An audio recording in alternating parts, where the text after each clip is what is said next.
নমস্কার বন্ধুরা, সঙ্গীতার life cycle চ্যানেলে আপনাদের সকলকেই আরও একবার স্বাগত। আজকে আপনাদের সঙ্গে শেয়ার করব মোদক বানানোর সবথেকে সহজ একটি রেসিপি। 20 থেকে 25 মিনিটের মধ্যেই খুব সুন্দরভাবে মোদক তৈরি হয়ে যাবে আমার মতন করে বানালে। পুজোর সময় চটজলদি বানানোর জন্য এই রেসিপিটি আশা করছি আপনাদের প্রত্যেকেরই খুবই পছন্দ হবে। আজকের রেসিপি পছন্দ হলে অবশ্যই একটি লাইক করে দেবেন। আমার চ্যানেলে যদি আপনারা নতুন থাকেন তাহলে চ্যানেলটিকে সাবস্ক্রাইব করে আমার পাশে থাকুন। আর রেসিপিটিকে ইউজফুল বলে মনে হলে অবশ্যই বন্ধুবান্ধব ও ফ্যামিলি মেম্বার্সদের সঙ্গে শেয়ার করে নিন, যাতে প্রত্যেকে এই গণেশ চতুর্থীতে এই রকমভাবে মোদক বানিয়ে নিতে পারে।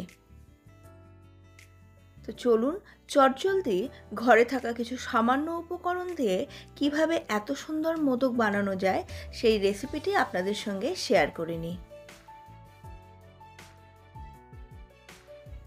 এখানে এক বাটি ভাঙা কাজু নিয়েছি, আপনারা এখানে গোটা কাজুও ব্যবহার করতে পারেন। এক বাটি গুঁড়ো দুধ ব্যবহার করেছি। হাফ বাটি মুগের ডাল নিয়েছি, এটা সোনা মুগের ডাল। 3 থেকে 4 টেবিল চামচ চিনি নিয়েছি, আর নিয়েছি 1 লিটার দুধের ছানা। ছানাটাকে খুব শক্ত করে ছেঁকে নেওয়ারও প্রয়োজন নেই, জলটাকে ঝরিয়ে নিলেই হবে। কড়াই গরম করে এর মধ্যে প্রথমে 2 টেবিল চামচ মতো ঘি দিয়ে দেব। ঘিটা যখন একটু গরম হয়ে যাবে তখন যে মুগের ডালটা নিয়েছিলাম সেই ডালটাকে শুকনোই গুঁড়ো করে নিয়ে সেই ডালটা দিয়ে দেব। ডালটাকে কিছুক্ষণ ধরে খুব ভালো করে ভেজে নিতে হবে। ডালটা ভাজতে ভাজতে একটা সময় দেখবেন ডাল ভাজার একটা ভীষণ সুন্দর গন্ধ বেরিয়ে এসেছে এবং ঘিও অনেকটাই ছেড়ে দিয়েছে। ডালের কালারটাও বেশ সুন্দর ব্রাউন হয়ে যাবে। এই রকম সময় ডালের মধ্যে দিয়ে দেব 1 কাপ দুধ। এই দুধটা দেওয়ার পরে মিনিট খানেক এটাকে ভালো করে ফুটিয়ে নেব। এর ফলে ডালটা কিন্তু অনেকটাই নরম হয়ে যাবে। ডালটা অনেকটাই ফুলে উঠেছে এবং দুধটাও বেশ ঘন হয়ে গেছে। এইবার এর মধ্যে যে ছানাটা নিয়েছিলাম ছানাটাকে দিয়ে দেব। দুটোকে খুব ভালোভাবে মিশিয়ে এবার নাড়াচাড়া করতে হবে। আর অবশ্যই এই সময় গ্যাসের ফ্লেম যেন একদম কমে থাকে সেদিকে অবশ্যই খেয়াল রাখতে হবে। গোটা দুধটা প্রায় শুকিয়ে যাবে এবং এটা ঘন হয়ে যাবে। এই সময় এর মধ্যে গুঁড়ো করে নেওয়া কাজুটাও দিয়ে দেব। আবার সবগুলোকে মিশিয়ে ভালো করে নাড়াচাড়া করতে হবে। আবারও বলছি, গ্যাসের ফ্লেম কিন্তু একবারেই বাড়ানো যাবে না। গোটা রান্নার সময়ে আমি একবারে বেশি ঘি ব্যবহার করিনি, অল্প অল্প করে ঘি ব্যবহার করেছি। এই সময় আমি আরও 1 টেবিল চামচ মতো ঘি এর মধ্যে অ্যাড করে দিয়েছি। ভালোভাবে সবগুলোকে মিশিয়ে নিয়ে এবার এর মধ্যে যে গুঁড়ো দুধটা নিয়েছিলাম সেই দুধটাকেও মিশিয়ে দেব। আবারও সবগুলোকে খুব ভালো করে মিশিয়ে নিতে হবে। আপনার যদি এইটা মেশানোর সময় মনে হয় একটু ঘিয়ের প্রয়োজন আছে তাহলে এর মধ্যে সামান্য একটুখানি ঘি অ্যাডও করে নিতে পারেন। সমস্ত উপকরণগুলো যখন ভালোভাবে মেশানো হয়ে যাবে তখন এর মধ্যে যে চিনিটা নিয়েছিলাম সেই চিনিটাকে দিয়ে দেব। চিনিটা কিন্তু একটু গলবে, কাজেই এটা আবারও একটু নরম হয়ে যাবে। যতক্ষণ না পর্যন্ত চিনির সমস্ত রসটা একদম আবার শুকিয়ে যাচ্ছে ততক্ষণ পর্যন্ত একদম লো ফ্লেমে এটাকে কন্টিনিউয়াসলি নাড়তে হবে। এইভাবে নাড়তে নাড়তে একটা সময় দেখবেন এটা মন্ডে পরিণত হয়ে গেছে। এবারে গ্যাসের ফ্লেমটাকে অফ করে এটাকে একটু ঠান্ডা করে নেব। আপনারা চাইলে এর মধ্যে সামান্য একটুখানি এলাচের গুঁড়ো ব্যবহার করতে পারেন। আমি কিছুই ব্যবহার করিনি, কারণ এর মধ্যে এর যে নিজস্ব গন্ধটা আছে সেটাই অসম্ভব সুন্দর। আমি শেষে এর মধ্যে আরও 1 টেবিল চামচ মতো ঘি দিয়ে নিয়েছি।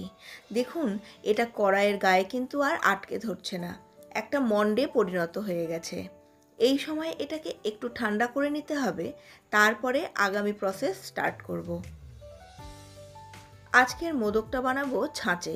ছাঁচের মধ্যে প্রথমে একটুখানি ঘি লাগিয়ে নিতে হবে যাতে মোদকটা ছাঁচের গায়ে আটকে না যায়। মোদকটাকে সাজানোর জন্য আর একটু কালারফুল বানানোর জন্য আমি ছাঁচের মধ্যেই সামান্য একটুখানি পেস্তা কুচি আর ড্রাই রোজ পেটাল দিয়ে দিচ্ছি। এর ফলে মোদকটা দেখতে হবে অসাধারণ। এরপরে মোদকের জন্য যে মণ্ডটা বানিয়েছি সেটাকে এই ছাঁচের মধ্যে দিয়ে দেব। এরপরে ছাঁচটাকে বন্ধ করে হাত দিয়ে সামান্য একটুখানি প্রেসার দেব। সাইড থেকে যেগুলো বেরিয়ে এসেছে সেগুলোকে সব সরিয়ে দেব।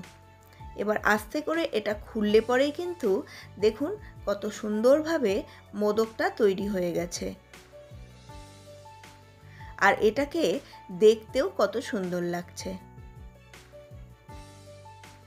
আর ছাঁচের সাহায্যে বানালে মোদকগুলো যত তাড়াতাড়ি বানানো হয় ততটাই সহজ হয় বানানো।